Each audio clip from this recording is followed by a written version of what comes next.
Now, not for the first time in my life, I find myself today in a bit of trouble with the UK authorities. You see, a story has broken overnight. A lot of WhatsApp messages have been leaked between the Prime Minister, senior officials who were overseeing lockdowns, mask mandates, vaccine mandates, the people that took charge of our country, and the story that's broken overnight. And here it is.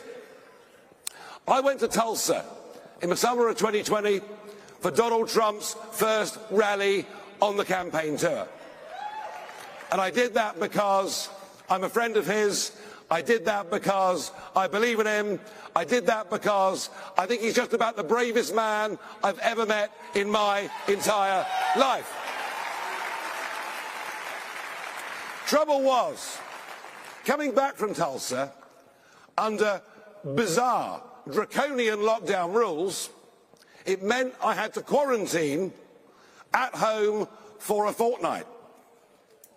Now, what was a fortnight? What was 14 days? Did it include the day that I'd landed back in the United Kingdom? And I was presented with a dilemma, because for the first time in months, the pubs, our great British pubs, which had been closed for all that time, the pubs were opening. Well, I did the only thing I thought I could possibly do.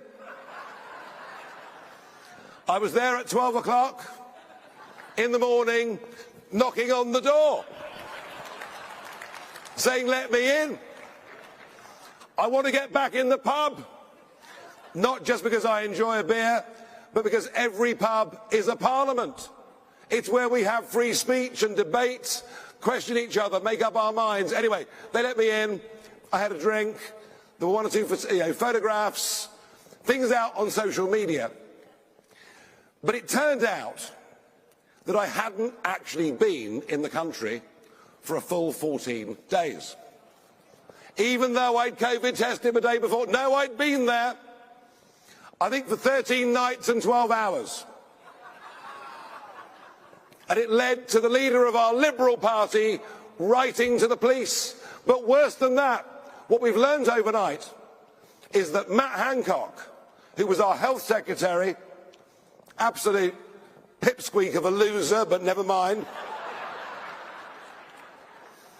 I mean, sort of chap, if you were employing him, you wouldn't even let him wash the cars, in my view, but never mind. And so Hancock's group are talking to each other, and they're saying, because of what I've done, that I'm a pub hooligan. Now, you know, you can call me what you like, I'm not a hooligan, but they actually, in these messages, say they want to get hold of our Home Affairs Department because they want, and I quote, to lock him up. To lock him up. And what this tells me today is a couple of things that matter. And it's this.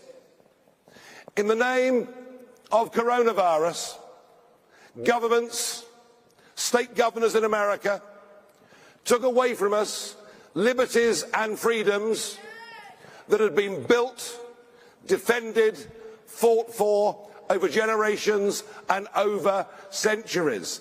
We gave unlimited power to people to lock us inside our houses, to tell us we couldn't visit our elderly relatives, to tell us, in our case, we couldn't even play golf or go fishing. No, we had to do what big government told us to do.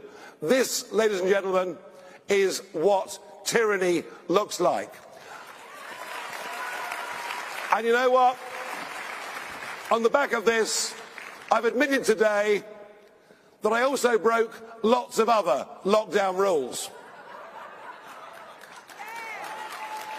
Yeah. I went to meet my elderly parents, often outside in a safe environment. I met friends, sat in the garden, had a barbecue, had a drink. I went fishing. You see, the point is this: when laws become enemies of men, men become enemies of laws. And I will not ever, if any government ever tries to take away my liberties again like that, I'm going to be a rebel from day one, and I suggest you join me in that.